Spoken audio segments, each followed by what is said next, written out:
The morning after the reunion. Haruki woke before his alarm, not unusual, but this morning felt different. Something had shifted overnight without his permission.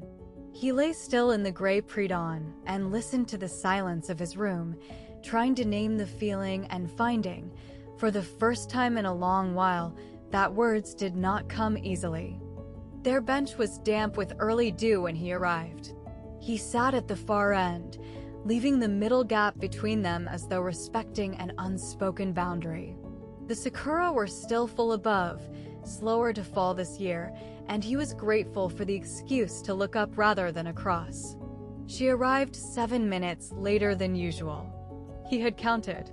She said nothing about it, only unwrapped one scarf from around her wrist and set it across the bench wood, a gesture that meant nothing and everything in the private language they had built without realizing it. The coffee ritual had shifted in small ways. He had always taken his black. This morning he bought hers by memory from the letters she had sent, oat milk, no sugar, and found himself watching to see if she noticed. She wrapped both hands around the cup and closed her eyes for a moment in the steam. He looked away.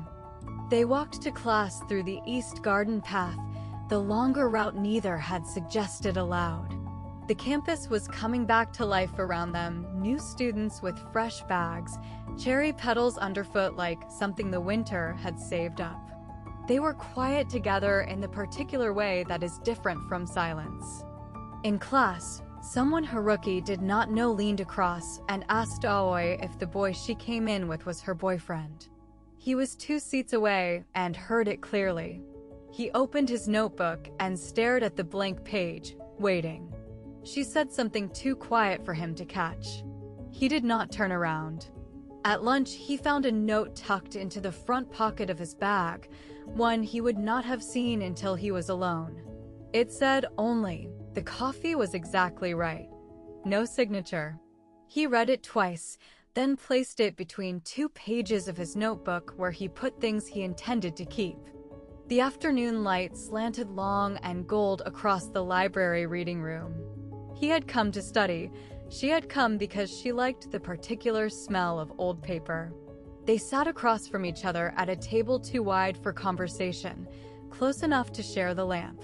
He wrote 3 lines of a poem and erased them all before she looked up. She borrowed a pen. Hers had run out. He passed it without looking, then noticed her writing something quick in the corner of her notebook page. Not a note, just a shape. A small sakura flower. Done fast, almost absently. He cataloged it the way he cataloged everything about her now. They parted at the East Junction where the path split, his dormitory left, hers right. He stopped. She stopped 1 step later, as though she had almost forgotten something. Neither spoke first. A bicycle creaked past. "Tomorrow," she said. He nodded. She walked. He stood and watched until the bend took her from view. That evening Haruki sat at his desk and opened his notebook. He stared at the empty pages. The words that came were different from anything he had written before, not carefully composed, not arranged, just honest. He wrote 2 pages without stopping and then closed the cover quickly, as though shutting a door on something he wasn't ready to face yet. The next morning she arrived first. He found her already at the bench, both coffees waiting, steam rising.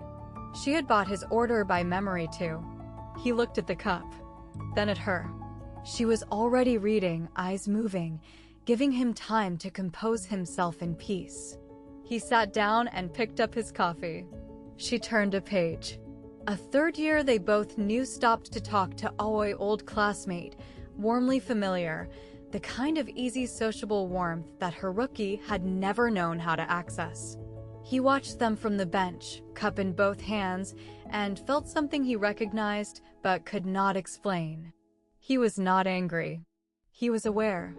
She returned to the bench and tilted her head slightly, reading him the way she had once read his poems slowly, with attention. "You do that thing with your jaw when something bothers you," she said. He blinked. "What thing?" She smiled and opened her book again. Never mind. That afternoon, they walked the outer campus wall where the oldest stones were, a place he had never brought anyone, one he had mentioned once in a letter last October. She recognized it before he said anything. "You described the moss," she said quietly. He had not known she had memorized that. The sun was going down behind the gymnasium when she asked him what he had written the night before. He went still.